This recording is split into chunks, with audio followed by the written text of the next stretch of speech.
Arratsaldeon, Guztioi, muy buenas tardes a todas y a todos.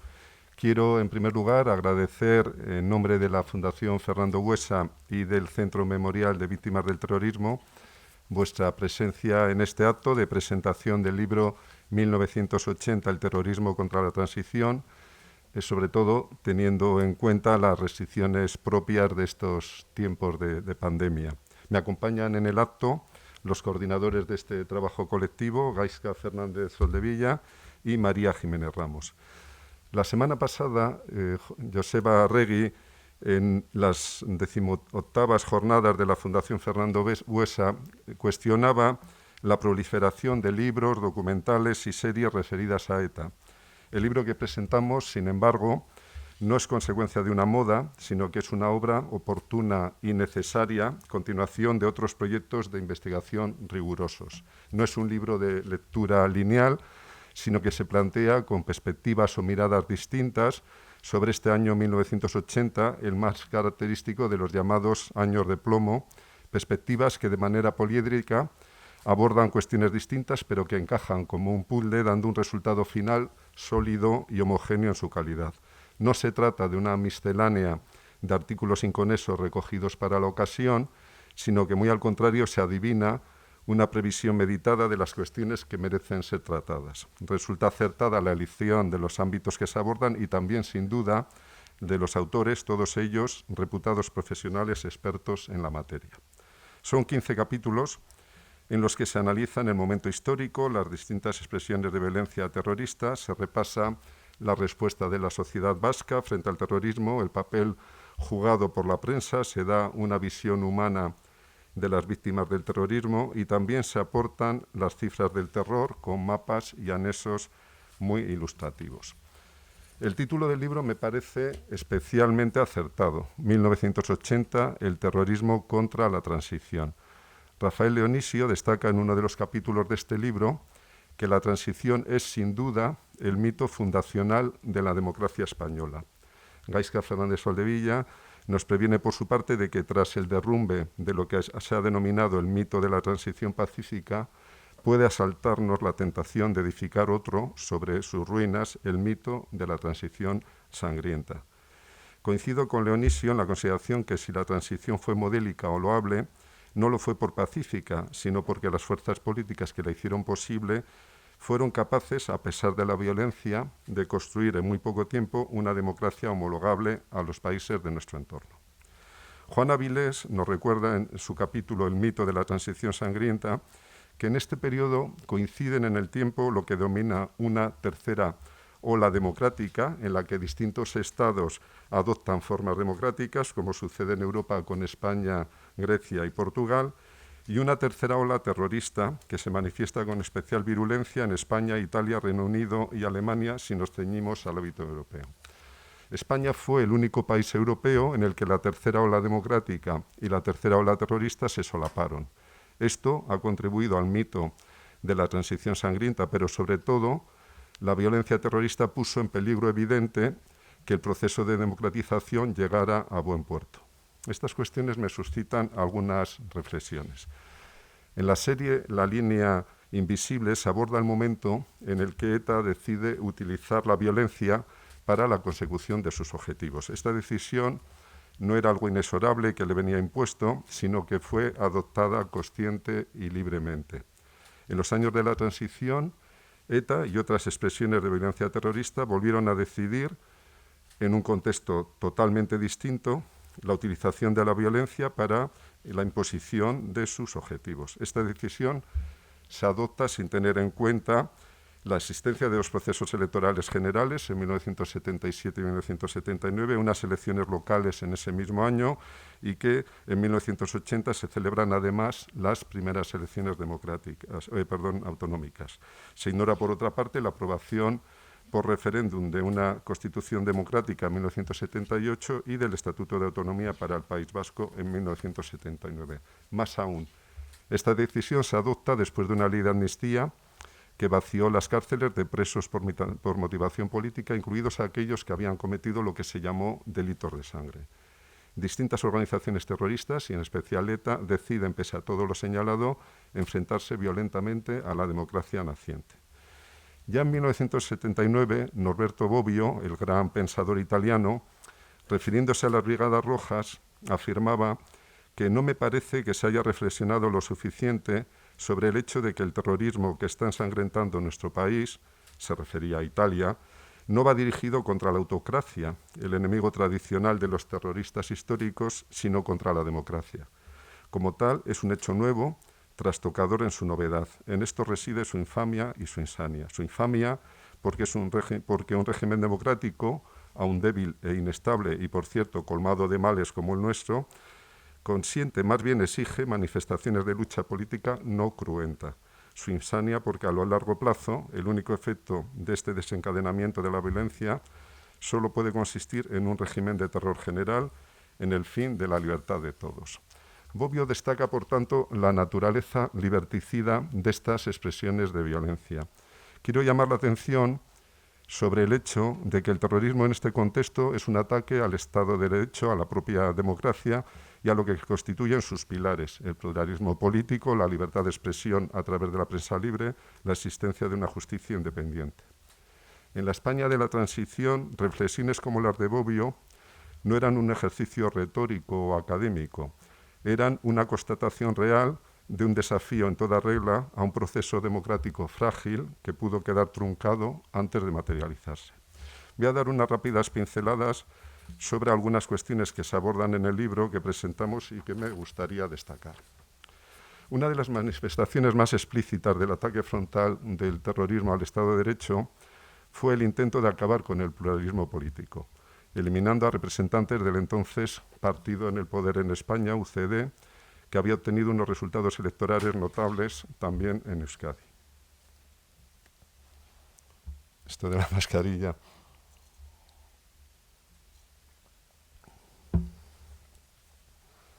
En 1980 fueron asesinados Ramón Baglietto, Jaime Arrese, Juan de Dios Doval y José Ignacio Ustaran, representantes todos ellos de ese partido político, por su mera militancia en Euskadi en esta organización política. Como en una tragedia griega, Baglietto fue asesinado por Cándido Aspiazu, al que, cuando éste era un niño, Baglietto había salvado de una muerte segura, evitando el atropello que acabó con la vida de su madre y de su hermano.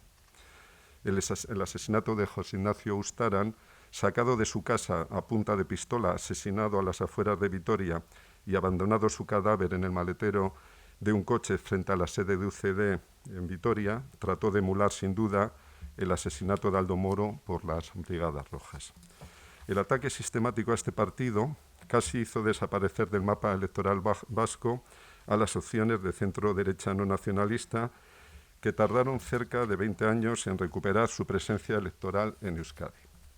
Quiero hacer una mención especial a la incidencia del terrorismo en las relaciones laborales. Es de todos conocido que durante muchos años los empresarios vascos fueron sometidos a la extorsión y al chantaje del mal llamado impuesto revolucionario. Lo que es menos conocido, sin embargo, es la interferencia de ETA en situaciones de conflicto laboral. Podemos decir que en este año 1980, con la aprobación del Estatuto de los Trabajadores, se democratizó también el ámbito de las relaciones laborales. ETA, sin embargo, siguió con una pretensión de tutela de los intereses de los trabajadores vascos. Un caso paradigmático fue el importante conflicto laboral que se vivió en la empresa Michelin. El 25 de junio de 1980, ETA político-militar asesinó a Luis María Ergueta, que era en aquel momento el directivo encargado por esta empresa para negociar el convenio colectivo. Ya en el 79, ETA secuestró al director general de la empresa en España, Georges Roussier, y lo abandonó posteriormente con un tiro en la pierna. 2 semanas después, ETA político-militar secuestró a Luis Abaitua, director de la factoría de la factoría alavesa de Michelin, lo que fue presentado literalmente por ETA como un complemento al activismo del movimiento obrero. Un mes antes del asesinato de Ergueta, ETA había herido de gravedad a otro directivo de la empresa, Jesús Casanova. Hasta en 14 ocasiones utilizó ETA, siguiendo el modelo de otras organizaciones terroristas, el tiro en la pierna como método de lucha con importantes secuelas para los que sufrieron esta inadmisible práctica, lo que fue denominado cruelmente como pernicidio. Existe la percepción popular de que ETA en estos años de plomo asesinaba fundamentalmente a guardias civiles, policías y militares, y es cierto que constituyeron algo más de la mitad de las víctimas mortales de este año 1980. El ataque a las llamadas fuerzas de ocupación tuvo un importantísimo efecto desestabilizador y suponía una incitación al intervencionismo militar que finalmente se produciría en el 23F, entre otras causas, por la persistencia del ataque terrorista. Me llama la atención que los atentados selectivos de los primeros años de ETA pasan a ser atentados indiscriminados en los que únicamente importa su pertenencia a los cuerpos y fuerzas de seguridad. En 1980 se produjo la emboscada de Ispaster, en la que murieron asesinados 6 guardias civiles. 2 guardias civiles fueron asesinados mientras cenaban en un bar de Goizueta. En Durango mataron a 3 policías nacionales. 3 guardias civiles fueron asesinados en Salvatierra en una prueba ciclista. Y 4 guardias civiles y un civil fueron tiroteados y muertos en el bar Aisea de Zarauz. Florencio Domínguez nos recuerda que los primeros atentados fueron selectivos y después ETA declaró que todos los sectores de las fuerzas de seguridad son objetivos legítimos. Estos atentados masivos tenían un efecto demoledor en la moral de los cuerpos de seguridad y resultaban tremendamente desestabilizadores. Resulta de especial interés los capítulos del libro dedicados a ETA militar, elaborado por Florencio Domínguez, el referido a ETA política militar y los comandos autónomos anticapitalistas de Gaizka Fernández Soldevilla, el dedicado a otros grupos de extrema-izquierda como los Grapos de Mateo Re y el que aborda el terrorismo parapolicial y de ultraderecha de Xavier Casals. Este autor analiza lo que domina la primera guerra sucia contra ETA, representada especialmente por el Batallón Vasco Español, en la que define este terrorismo como terrorismo vigilantista y sus conexiones con sectores policiales. Baby destaca en el terrorismo vigilantista vinculado a elementos policiales de la dictadura afectó a la democratización española y destaca esta historiadora que se superpusieron 3 sistemas represivos, uno el franquista, otro el democrático y un tercero que se interpuso en la mutación del sistema franquista al sistema democrático, contaminando el propio sistema de la lucha antiterrorista. Este terrorismo resulta especialmente rechazable por el uso ilegítimo de la violencia que proviene de los aledaños del propio Estado. Resulta magnífico el capítulo de María Jiménez Ramos sobre el rostro humano de las víctimas, relatos personales ante la tragedia. No voy a desarrollarlo, estando aquí la autora presente en este acto, pero solo me gustaría destacar que hablando de las víctimas, tenemos que tener en cuenta el carácter vicario de los que sufren en primera persona el ataque terrorista, no como algo dirigido contra ellas mismas, sino de una manera instrumental, como el modo de atacar a toda la sociedad, a todo el Estado de Derecho. Quedan otras muchas cuestiones en el tintero, algunas de las cuales seguramente se desarrollarán en las intervenciones de Gaizka y de María o en el coloquio que celebraremos después de estas intervenciones. Muchas gracias por su atención. Eskerrik asko. Ahora vamos a pasar a dar la palabra a Gaizka Fernández Soldevilla. Gaizka es doctor en Historia Contemporánea por la Universidad del País Vasco. Es actualmente responsable del área de archivo, investigación y documentación del Centro para la Memoria de las Víctimas del Terrorismo. Es un acreditado colaborador del diario El Correo y tiene numerosas publicaciones académicas, sobre todo sobre estas cuestiones de las que hoy estamos hablando. Cuando quieras, Gaizka, tienes la palabra. Pues buenas tardes a todos, Arratsaldeon Guztioi.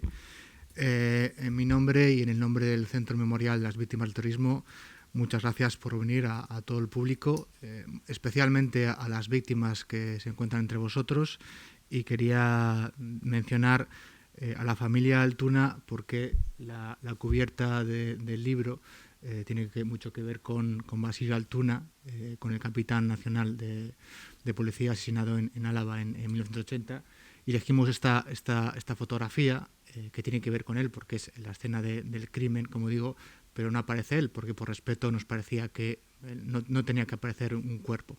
Pero sin embargo, sí era una imagen ilustrativa, ¿no?, sobre lo que supuso el torismo en 1980, la sangre, el frontón y bueno, todo lo que vino detrás, ¿no? Pues como he comprobado que les ha parecido correcto que apareciese la foto, pues me he sentido muy aliviado, igual que María, y se lo agradezco desde aquí. También quería agradecer a la Fundación Fernando Buesa habernos invitado a presentar el libro en Vitoria. Hacemos muchísimas cosas en Centro Memorial con la Fundación Fernando Buesa, ustedes lo sabrán de sobra. Preparamos proyectos, en diciembre vamos a presentar otro nuevo, y este es un nuevo paso más en esa colaboración tan fructífera, y por tanto habría que mencionar a la Fundación, a Edu, que está por ahí detrás y que es el que lo organiza todo y el que tira del carro, y no quería olvidarme de Faustino, porque no es la primera vez además que comparto mesa con él, siempre es muy amable, muy metódico, es de los presentadores que se lee el libro de verdad y lo atiza al detalle, lo cual casi nos ahorra el trabajo de presentar nosotros. Pero la verdad es que lo hace muy bien y te sientes muy arropado cuando estás aquí y tienes al lado a alguien que ha leído tu obra y la ha entendido. Y ya que estoy aquí presente, a María también las gracias, porque bueno, cuando se nos ocurrió esta obra hace 2 años y pico, 3, como ha dicho Faust, esto no es un producto de moda, es un producto que tienes que pensar con bastante tiempo para elaborar. Y después del libro de Pardines, que sacamos en 2018, teníamos la idea de hacer algo parecido. Entonces dimos vueltas a qué hacer y bueno, se me ocurrió que quizás podíamos fijarnos la atención en un libro.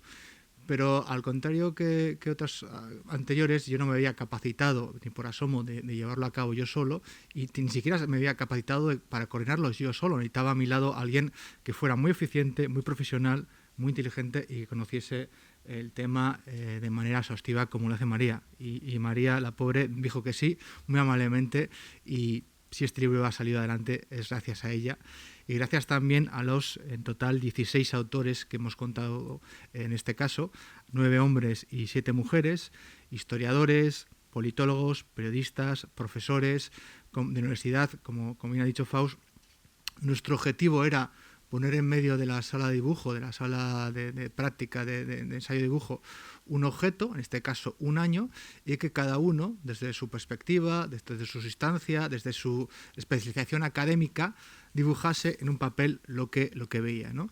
Entonces tenemos capítulos dedicados a las bandas terroristas, a la extrema izquierda, a la extrema derecha, a ETA, otros dedicados al Estado de Derecho, a la policía, a la Guardia Civil, otros dedicados al contexto internacional, a la política, a la sociedad, al movimiento pacifista, a la prensa, a las víctimas, como hace la propia María, a la localización geográfica de los atentados, como hace Inés Gaviria. Entonces, yo creo que son unas miradas poliédricas al mismo objeto y que, sin embargo, se complementan, no se pisan unas a otras, y como ocurrió también con Pardines, el resultado final es algo, pues desde luego, magnífico, porque no estoy hablando de mi trabajo personal, sino del trabajo de los especialistas que han colaborado en el libro.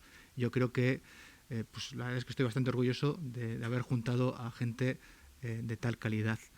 Y desde luego también estoy muy contento de que haya apoyado de nuevo esta publicación Tecnos, la editorial Tecnos, que nos publicó el libro sobre José Antonio Pardines, también publicó la tesis doctoral de Irene Moreno sobre el Gesto por la Paz, que también es una de las coautores de este libro, y por tercera vez hay una colaboración entre el Centro Memorial y la editorial Tecnos para dar lugar a una nueva obra. Pero si hemos hecho un libro tan voluminoso, una obra tan voluminosa como esta, será porque el año de 1980 tiene algo, ¿no? Tiene algo especial que probablemente ningún otro año en nuestra historia reciente hubiese dado como para rellenar una obra tan larga. ¿Qué tiene este año que lo hace diferente al resto? Pero hay que recordar que en el 75 muere el dictador, el 77 primeras elecciones democráticas, 78 constitución, hay una euforia democrática, y apenas 2 o 3 años después, en el 80, esa euforia democrática ha dado el paso a una especie de resaca. España, la joven democracia española, en 1980, está pasando por una crisis generalizada, una crisis que afecta a todos los aspectos del país. Al más básico, la economía. Venimos ya de la crisis del petróleo del 73, que llega a España, que tiene unas estructuras industriales obsoletas, que no están preparadas para el cambio. Eso provoca una desestructuración importantísima y crece el paro. Se alcanza por primera vez en la historia de España la cifra de 1 millón de desempleados. Hoy en día puede parecer poco, pero en 1980 era algo inaudito. Y con la miseria, con el paro, aparecen fenómenos nuevos. Aparece el fenómeno de la delincuencia común, es la época de los pandilleros, aparece también la heroína, las drogas, la desestructuración familiar, aparecen muchos problemas sociales que no había conocido el país en la época anterior y que en el 80 son claramente visibles. Lo que está pasando en la sociedad y en la economía también tiene su reflejo en la política, porque en 1980 tenemos un gobierno, el gobierno de UCD, que está siendo cuestionado por toda la oposición, que tienen frente a todos los partidos, está en minoría en el Congreso. El propio gobierno está enfrentándose ministerios contra ministros. Y es que UCD, la Unión de Centro Democrático, muchos de ustedes se acordarán, está compuesto por familias que en este momento están en guerra civil entre ellas y solo se ponen de acuerdo para una cosa, y es para enfrentarse a su cabeza, a Adolfo Suárez, ¿no? Adolfo Suárez tiene enfrente a la oposición y a los miembros de su propio partido. Además de, como ya ha adelantado Faust, un gravísimo problema porque a los miembros de su partido les están matando en el País Vasco de una manera impune. En la sociedad se sume, en 1980, en lo que se ha llamado el desencanto, que es un pesimismo generalizado. La democracia no es lo que creíamos que iba a ser, no es algo tan bonito, no es algo tan utópico como pensábamos, incluso parece que puede ser algo efímero. Porque en 1980 yo creo que se hace más visible que nunca ese refrán español de que a río revuelto ganancia de pescadores. Cuando la democracia pasa por esta fase de tanta inestabilidad, de tantos problemas, es cuando los enemigos de la democracia, los enemigos de la transición, aprovechan para atacar con más fuerza que nunca. Y hemos detectado dos que son evidentes para cualquiera que conozca nuestra historia reciente. El primero, el golpismo. En 1980, en algunos cuarteles, hay militares u oficiales reaccionarios que están conspirando contra el gobierno democráticamente constituido y preparando las tramas que acaban culminando el 23F. En el libro hay un capítulo específico de una historiadora madrileña, Laura, que estudia además cómo en la prensa de extrema derecha y en cierta prensa militar también los atentados terroristas se utilizan para alentar este golpismo. También hay que recordar que ETA y los Rapo atentaban específicamente contra militares, policías y guardias civiles por eso, para alentar precisamente el golpismo y que el gobierno se encontrase en aprietos. Si este es uno de los grandes peligros de la democracia, desde nuestra perspectiva, el mayor enemigo es el terrorismo. Durante la transición, es decir, los años que van desde 1976 a 1982, el terrorismo asesina a 498 personas en España y deja 450 heridos, es decir, casi en total, casi 1.000 víctimas de uno u otro tipo. De todos estos años, no por casualidad, el año que acumula más víctimas es 1980. Incluso si ampliamos la vista, desde 1960 hasta hoy, es decir, en 6 décadas, solo hay un año que tenga más víctimas que 1980. Es el 2004 debido al 11M. Pero quitando el 11M, no hay ningún otro año que lo sobrepase. Es decir, 1980, que además es un año bisiesto, es decir, que se alarga el drama lo máximo posible, hay en solo 366 días 395 atentados, es decir, hay más atentados que días, hay 132 asesinatos, hay 100 heridos y hay 20 secuestros. Es un nivel de violencia insoportable, un nivel de violencia que, como se analiza en el libro, ocupa los periódicos, pero llega a ser una cosa casi rutinaria, porque es algo que se convive con ello, pero que un país no puede soportar indefinidamente. Tal es el nivel de terrorismo que, como recuerdan todas las encuestas sociológicas que se hacen en ese momento, la sociedad identifica como primer problema al paro, pero como segundo problema del país a la violencia terrorista. En este momento, en España, actúan muchas bandas terroristas a la vez, no solo hay una, pero desde luego la más mortífera es ETA. ETA causa 95 víctimas mortales, 73 heridos y 17 secuestros. Es decir, aproximadamente 3/4 partes de la violencia terrorista que sufre España en 1980 tiene la firma de las siglas de ETA. Eso no hay ninguna discusión.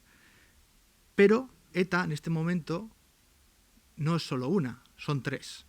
Y esto explica en cierto modo también la competencia entre estas tres, el nivel de violencia. Una, ETA militar, es la que ha llegado hasta el 2018, aunque perdió el apellido por el camino, es la más mortífera con diferencia. El ETA militar acabó con la vida de 81 personas, es decir, que la mayor parte de las víctimas del 80 son de esta banda, de ETA militar. Empezando con el atentado Dispaster, que ha mencionado Faust, en la emboscada que hacen a un convoy de una fábrica escoltada por dos Land Rovers de la Guardia Civil, que acaba con 6 agentes asesinados de una manera vil y fría, y siguiendo por un sinfín de militares, policías, guardias civiles, sepultureros, camareros, taxistas, de todo tipo, víctimas de todo tipo. Le seguían a distancia los comandos autónomos anticapitalistas, otra rama también desgajada de ETA, que tiene 9 víctimas mortales en 1980, y en tercer lugar, ETA político-militar, que asesinó a 5 personas en 1980. Esta sería la primera posición en el ranking de la violencia, es decir, ETA.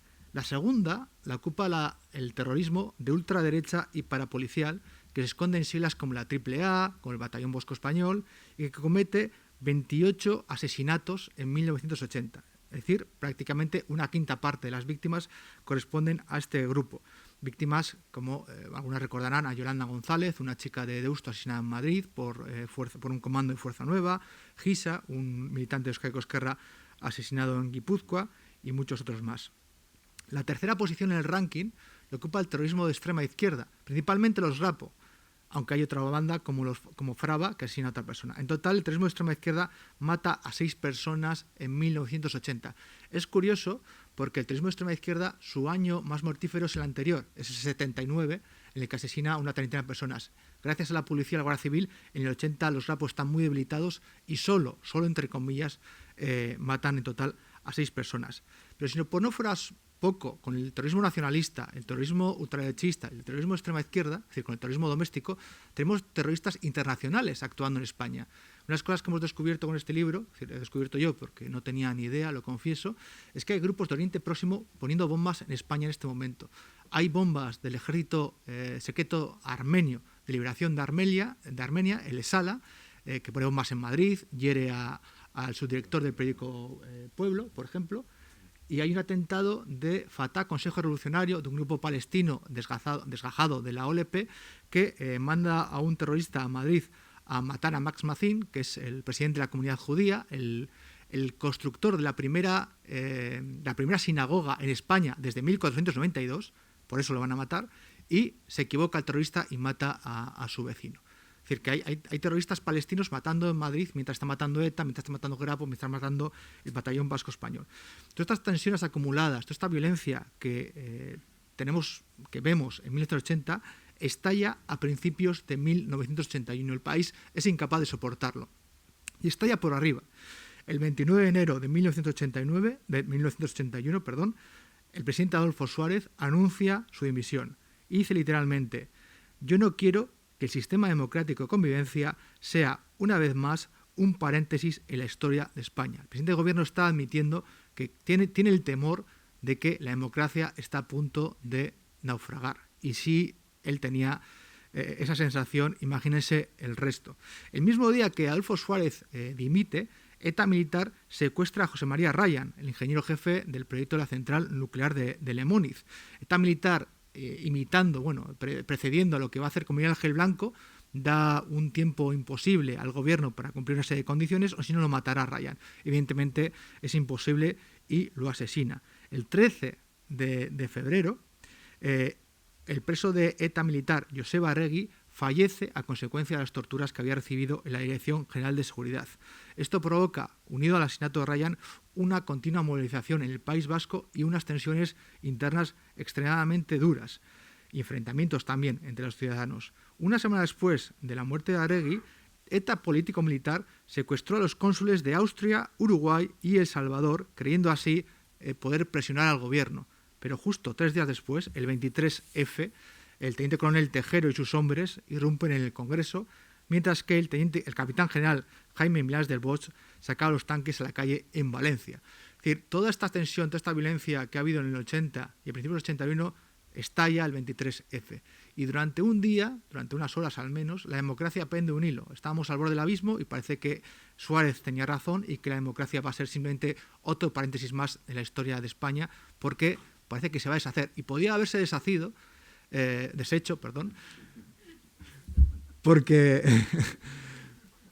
porque tenemos ejemplos claros de caídas de dictaduras que acaban en desgracias, en baños de sangre.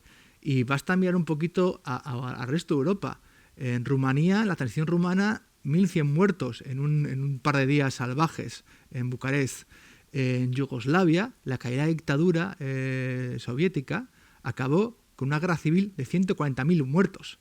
En Armenia y Azerbaiyán todavía están matándose entre ellos. Es decir, que la democracia española no estaba garantizada en absoluto. Podía haber acabado en un baño de sangre, podía haber acabado en una guerra civil o podía haber vuelto a la situación anterior.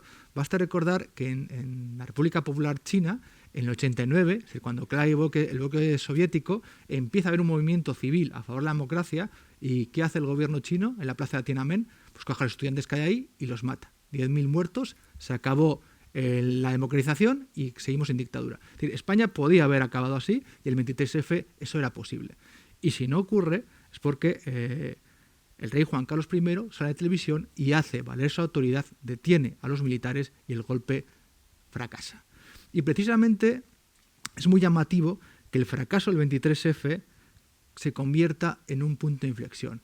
Es decir, si la violencia ha sido fruto en gran medida de la debilidad de la democracia, el punto en que la democracia está a punto de desaparecer hace que la democracia se fortalezca, se consolide y que, por un lado, se acalle el ruido de sables, es decir, que los tramas golpistas desaparezcan prácticamente, no va a haber nunca otro 23F, pero que también la violencia terrorista se reduzca notablemente. Por dos motivos. Por un lado, ETA político-militar libera a los rehenes y declara una tregua, que al año siguiente acaba con la autodisolución de un sector de los polimilis, porque otro seguirá matando.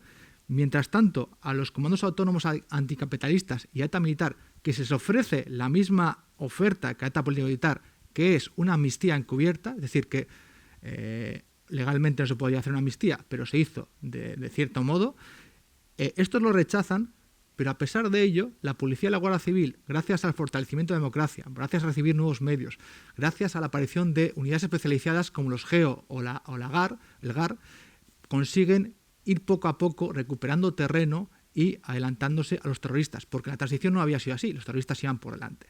Eso provoca que a partir del 81 el nivel de violencia terrorista desciende notablemente. Nunca ETA, a pesar de que lo intenta con ahínco, nunca va a ser capaz de repetir su récord sangriento de 1980. Y a pesar, como digo, que lo intenta una y otra vez. Y esto nos lleva, para terminar, a una reflexión acerca del título del libro, que me alegra que le guste a Faust, porque como la fotografía de cubierta le dimos muchas vueltas porque queríamos una frase que sintetizase la tesis principal del libro. El número 1980 era claro, porque ese es el año que simboliza o que encarna a toda la transición, pero el subtítulo, el terrorismo contra la transición, también esconde una tesis. Hoy en día se está atacando a la democracia actual hablando del régimen del 78 y cuestionando en gran medida la transición. Y esos ataques que se hacen a la transición, no de manera rigurosa, es decir, no desde el punto de vista histórico, no sacando datos a la luz, simplemente hablando de una transición sangrienta, una transición ilegítima, una especie de continuismo del franquismo por otro nombre, esto lo único que busca es al deslegitimar la transición, atacar o socavar la democracia actual, que puede ser mejor o peor, pero es una democracia. Y eso nos lleva a la reflexión de que la violencia que es la transición, estos 498 víctimas mortales que hay en la transición, no son producto de la transición, son producto de las bandas terroristas que están contra la transición democrática. Es decir, son producto de las bandas terroristas como ETA que querían la secesión de un territorio. Son productos de bandas terroristas como las de extrema derecha que querían la vuelta al franquismo. Son producto de bandas terroristas como los Rapo que querían una dictadura de corte soviético. Pero desde luego no son productos de la transición. La violencia fue contra la transición y por tanto este libro, además de un homenaje a todas las víctimas de 1980, quiere ser también una forma de acercarnos con rigor a la historia de la transición, que fue trágica, que tuvo momentos oscuros, que tuvo numerosas víctimas y a pesar de lo cual la democracia salió adelante. Yo creo que es la mayor fortaleza, ¿no? Que a pesar de los enemigos tan poderosos que tuvo, la democracia salió adelante y dio lugar a un Estado de Derecho que es el que gozamos ahora y nos permite estar presentando este libro con entera la libertad. Muchas gracias a todos.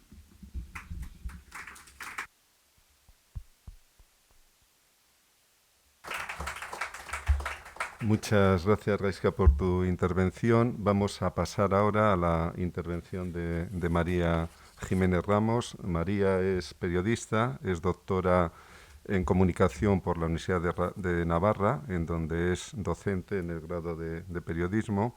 Fue premio Antonio Beristain de investigación victimológica en el año 2016. Es autora de numerosas monografías sobre ETA y sus víctimas. Y bueno, en cuanto quieras, tienes la palabra. Es también, como he dicho antes, autora de uno de los capítulos del libro y coordinadora junto con Gaizka de este trabajo colectivo. Muchísimas gracias, Faustino. Gracias a la Fundación. Me sumo a los agradecimientos de Gaizka, que me ha puesto colorada, aunque con la mascarilla, como eso es así, pues no vemos nada, ¿no? Bueno, trabajar con el memorial y trabajar con Gaizka es siempre un lujo, y también lo ha sido para coordinar este libro. Comentaba Faustino en su intervención una alusión a un comentario de Josep Arregui sobre la profusión de libros, de productos culturales varios, de series, de podcast relacionados con terrorismo, con una visión crítica sobre ETA, que quizás sea la novedad también, y que podía llegar a ser quizá contraproducente, ¿no? en algunos momentos. Bueno, yo trabajo en la universidad, entonces, cuando uno trabaja en una universidad, pues lo lían para cosas varias. Y a mí me liaron ayer para dar una charla sobre Patria, un grupo de alumnas. Y de repente, yo pensé que era una cosa así como pequeña, y llego a un aula donde hay 70 personas. Y bueno, yo empiezo a contarles un poco sobre la serie, sobre lo que representaba la serie, sobre qué idea o qué posición política hay detrás de cada personaje, la disección del mal que hace la serie. Y así como ustedes, mientras Gaizka hablaba, algunos de ustedes asentían con la cabeza, porque como lo han vivido, pues lo recuerdan. Pues ellas abrían mucho los ojos, que es lo único que yo puedo ver a través de, más allá de la mascarilla, ¿no? Porque aquello que estaban viendo en esa serie, que están viendo ahora, pues les parecía increíble. Y se estaban dando cuenta de que eso había ocurrido pues no demasiado lejos y hace no demasiado tiempo. Y bueno, yo creo que en ese contexto creo que todas esas series o esos productos están siendo una oportunidad para que esa gente que no lo ha vivido o que no lo hemos vivido en una buena medida, pues se acerquen a los sitios, a los libros, a aquellos lugares en los que van a encontrar respuestas a la pregunta que se están haciendo, que es cuánto de verdad hay en lo que yo estoy viendo como un producto de ficción. Y esos productos de ficción tienen una cosa en común también con ese libro, y es que para que sean eficaces, para que sean capaces de transmitir, se centran en historias muy concretas. La línea invisible se centra en una o en dos historias muy concretas. Patria está construido en torno a una historia o la historia de dos familias.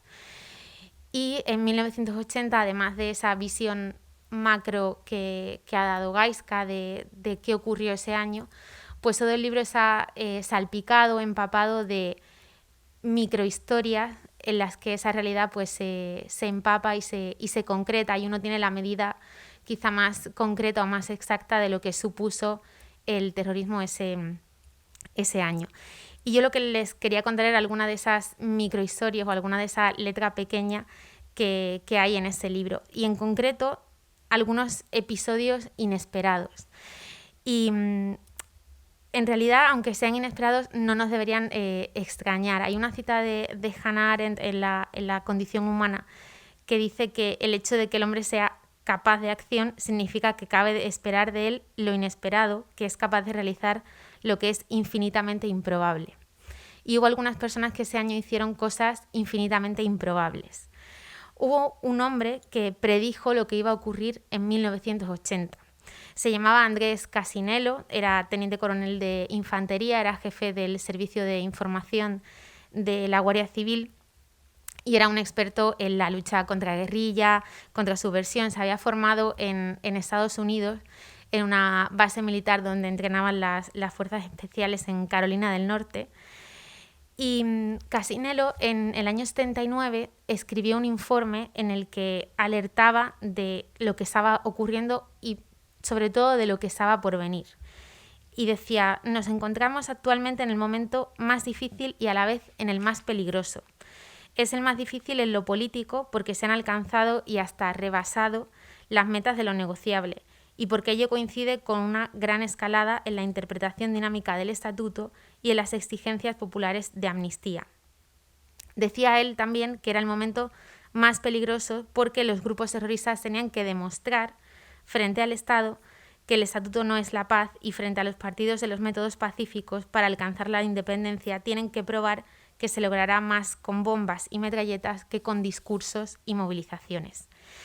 En varios informes, Casinello identificó algunas de las que él pensaba que eran las lagunas de la lucha antiterrorista e hizo hincapié en algo que parecía que le preocupaba especialmente y que era el apoyo del terrorismo por una parte que él consideraba relevante de la sociedad vasca, un apoyo que se reflejaba a través de las entidades de cabecera de la izquierda abertzale, la propia Herri Batasuna, el diario Egin, la revista Punto y Hora de Euskal Herria. Y el propio Casinello dice, ciertamente 200.000 seguidores constituyen un enrevesado problema político de difícil solución. Esa circunstancia, alertaba, que se unía a otras como la falta de unidad política frente al terrorismo o a la doctrina del santuario que practicaba en ese momento Francia.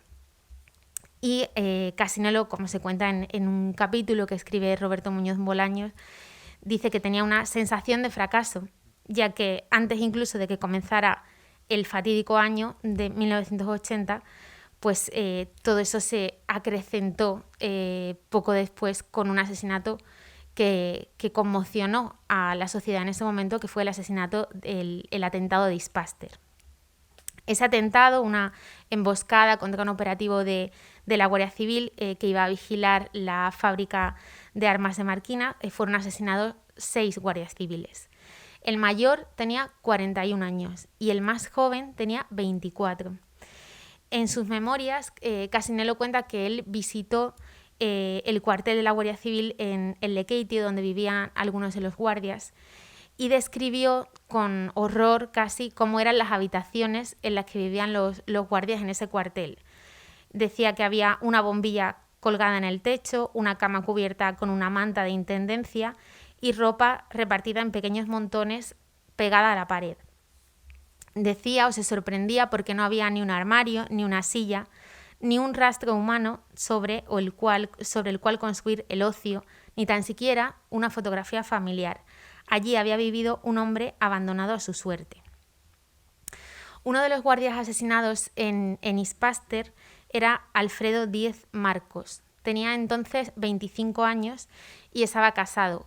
Su mujer se llamaba Carmen Gómez y habían sido padres de un bebé que tenía en el momento del atentado 9 meses.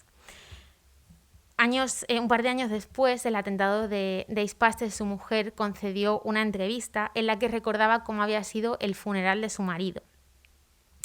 Decía que las habían dejado entrar a la comandancia solamente por la puerta de atrás, que no habían dejado que todos los familiares ni todos los amigos que habían acudido entraran a la comandancia, y decía ella que parecía como si aquellos 6 guardias civiles muertos fueran algo vergonzoso, que las autoridades querían esconder a los ojos de todos. Eso decía ella en el año 83. A la vez que se celebraba el entierro de los agentes, se enterraban también los terroristas que habían muerto en el intercambio de disparos durante la perpetración de ese atentado.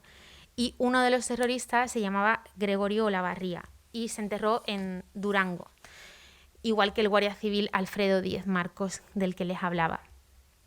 En su funeral hubo una persona que actuó de forma también inesperada y fue el sacerdote Lorenzo Salaverría. La iglesia estaba llena de simpatizantes de la izquierda abertzale y el cura se dirigió a los jóvenes que estaban presentes y los animó a que no se dejaran atrapar en las organizaciones comprometidas con la violencia y a que no escucharan las voces que hablaban el lenguaje de odio, de la revancha y de la venganza. Los asistentes a la misa primero se revolvieron y al final acabaron insultando a ese sacerdote. Le llamaron fariseo, farsante, entre otros insultos. Lo cuenta Bárbara van der Leeuw en su capítulo. El día después del atentado de Ispaster, el diario Egin publicó un aséptico 7 muertos en atentado cerca de Ispaster. El diario explicaba los hechos paso a paso, también con ayuda de un mapa, pero solo al final de la página mencionaba los nombres de los fallecidos. Años después, el entonces consejero de Interior del gobierno vasco, Juan María Atutxa, contaría o digamos que condensaría la actuación del periódico en esos años. Decía: todas las mañanas explota una pequeñísima bomba de amosal de unos 50 gramos en Euskadi, el diario Egin. No todos los periódicos, por suerte, actuaron de la misma manera. Uno de los que había expresado su rechazo frontal al terrorismo había sido Diario de Navarra. Su director, el periodista José Javier Uranga, protagonizó algunas acciones inesperadas, pero sin duda la más inesperada de todas fue sobrevivir al atentado que le tocó, que sufrió. El atentado del que fue víctima ocurrió en el aparcamiento del periódico. Cuando él acababa de aparcar su coche para subir a la redacción, un comando de ETA, el comando Nafarroa de ETA de ese año, encabezado por Mercedes Galdós, abrió fuego contra él y convirtió, como él contaría años después, convirtió su cuerpo en un colador. Recibió más de 20 impactos de bala que de forma milagrosa, decía él, pues no le afectaron a ningún órgano vital. Lo primero, como les digo, lo primero inesperado que hizo Uranga fue sobrevivir. Lo segundo es no perder la conciencia después de recibir 20 disparos. E incluso fue capaz de articular una frase de socorro, una frase de auxilio. «Ayudadme que me han matado», le dijo a los primeros que fueron a auxiliarle. Y la tercera cosa inesperada que hizo José Javier Uranga fue quedarse en Navarra, quedarse en Pamplona y quedarse al frente de Diario de Navarra. Le ofrecieron marcharse y le ofrecieron un destino sureño y bastante atractivo, pero él consideraba que si se iba de Navarra les estaba dando la victoria a quienes le habían ametrallado ese día en el aparcamiento del periódico. Y a pesar de que estuvo varios meses ingresados, de que le quedó una discapacidad bastante alta y de que tuvo secuelas de por vida, él continuó. Hasta Mercedes Galdós, la terrorista que lo remató en el suelo, remató sin éxito, reconocería años después en una entrevista, cuando ya había salido de prisión, que aquel atentado no consiguió lo que ellos buscaban, pero no precisamente porque no lo mataran, que también, sino porque aquel atentado conmocionó a la sociedad navarra, que salió en bloque a la calle para condenarlo. Lo cuentan Javier Marrodán y Carmen Lacarra en su capítulo de ese libro. Y por último, quería mencionar a otro puñado de hombres y mujeres que en 1980, en mayo de 1980, hicieron algo también inesperado, que fue firmar un manifiesto titulado «Aún estamos a tiempo». En realidad se conoció en ese momento como el manifiesto de los intelectuales vascos, y entre sus firmantes estaban Julio Caro Baroja, Koldo Michelena, José Ramón Recalde, Agustín Ibarrola, Idoia Estornés. Salió a la luz el 27 de mayo, cuando ETA ya había asesinado ese año a 62 personas, y el texto hacía un llamamiento al rechazo de la violencia, que decía significa en la práctica negarse a afirmar o a asumir cualquier texto o acto en el que se justifique o se haga apología de los hechos en los que la utilización de la violencia física sea preferida a cualquier método racional o pacífico. Pero también hacían referencia a la violencia que nacía y que anidaba entre ellos, entre la sociedad vasca. Esa historia la recoge Irene Moreno en su capítulo. Estos actos inesperados en 1980 tuvieron una continuación un poco después o años después. La política antiterrorista se reformó y en parte se reformó con los consejos que había dado Andrés Casinello, aquel visionario jefe del servicio de información. La memoria de Alfredo Díez Marcos, el guardia civil de 25 años asesinado en Ispaster, está de alguna manera perpetuada en Fermoselle, en Zamora, en su pueblo, donde hay una calle que lleva su nombre. José Javier Uranga siguió escribiendo su columna en Diario de Navarra. El Gallo de Sant Cernin fue director del periódico hasta 1990, ocupó varios puestos de responsabilidad en el grupo hasta 2011 y falleció en 2016. Y algunos de los firmantes del Manifiesto de los Intelectuales siguieron participando activamente en la lucha cívica contra ETA. Esa letra pequeña del terrorismo y esas microhistorias forman parte también de este 1980 que les invito a que lean y a que descubran ustedes mismos. Muchas gracias.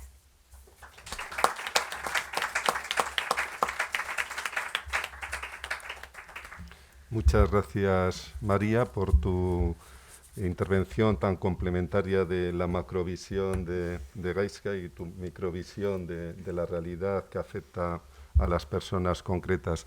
Tenemos como un cuarto de hora escaso, tendríamos que abandonar la sala como muy tarde a menos 20, y por lo tanto vamos a abrir un periodo de coloquio en el que podéis plantear aquellas cuestiones que os parezcan oportunas a cualquiera de los miembros de la mesa.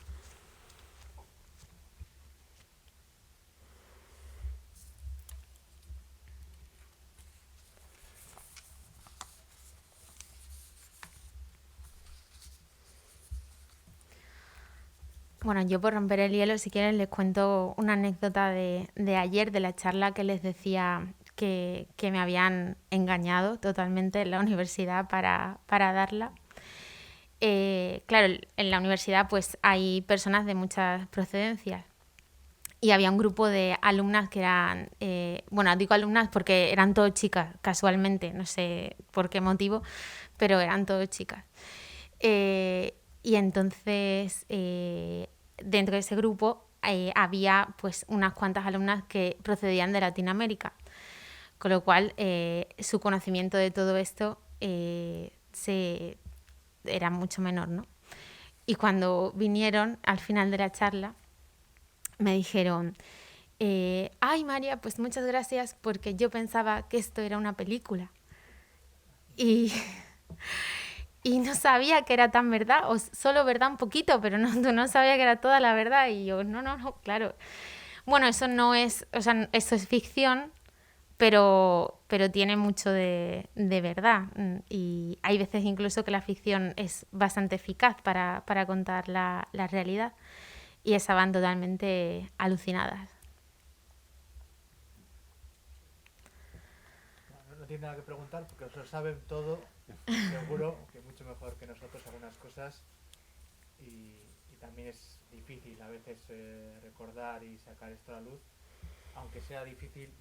Yo creo que es un ejercicio que hay que hacer y en eso estamos, ¿no? Porque como saben hay mucha gente deseando pasar la página de lo que ha pasado sin leerla primero, o incluso reescribirla haciendo pasar a ETA por lo que no fue, y nuestro trabajo, que aunque a veces es incómodo y a veces pues podemos parecer un poco pesados, es insistir para que la gente lo lea.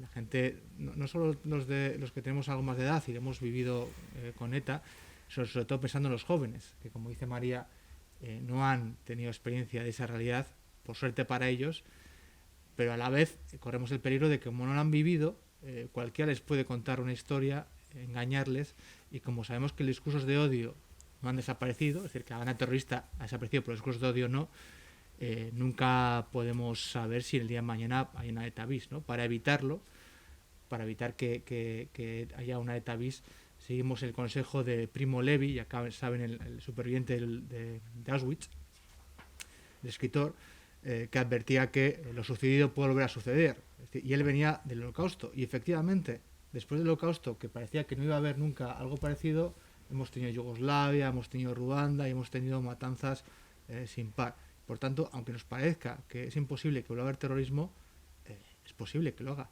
Y para evitarlo, la vacuna yo creo que es el conocimiento. Los libros para quien le guste leer, las series para los más jóvenes, los cómics, los videojuegos, muchas actividades que hace la UESA o que hace el Memorial, las guías didácticas, yo creo que estamos en ello. Y bueno, les agradezco también su presencia aquí, que es una forma de apoyarnos y dar sentido al trabajo que hacemos, porque nos pasa que estamos en el archivo, en la biblioteca, encerrados escribiendo un texto y luego no tienes la seguridad de que alguien lo vaya a leer. Siempre piensas, esto estoy haciéndolo a lo tonto y no voy a tener salida. Entonces, ustedes, como poco, al estar aquí ya nos dan fuerza para seguir escribiendo. Así que muchas gracias por su asistencia y bueno. Creo que hay una pregunta por ahí. Sí.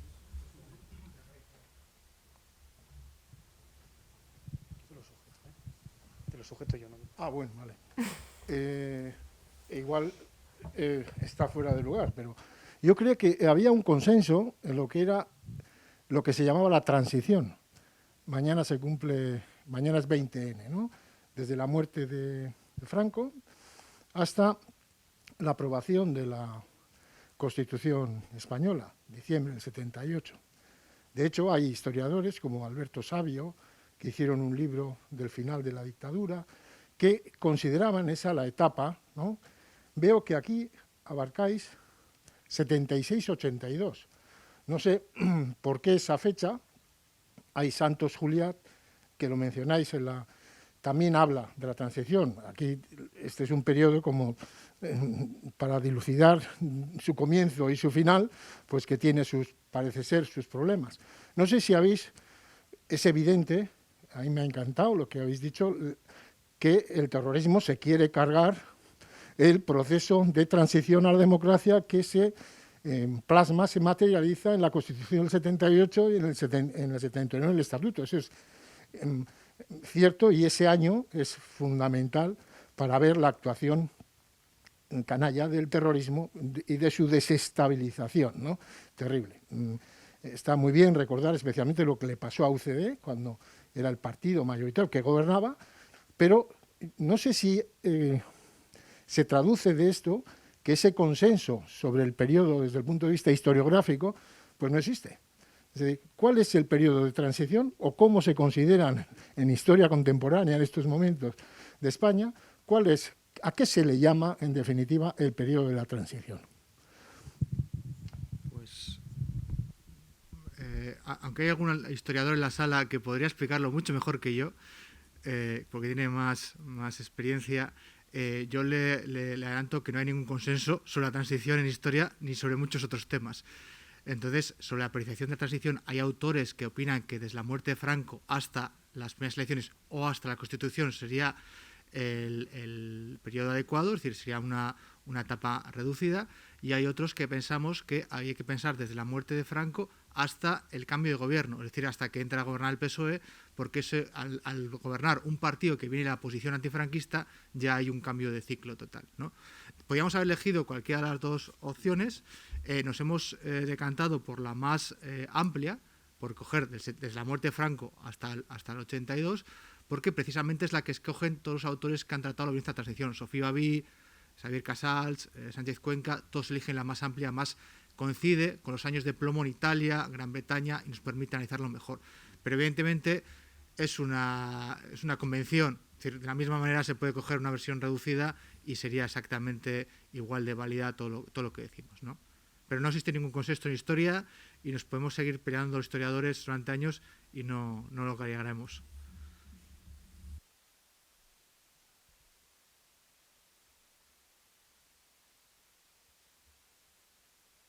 Bueno, pues si no hay más preguntas, pues vamos a dar por finalizada esta presentación. Muchas gracias por vuestra presencia.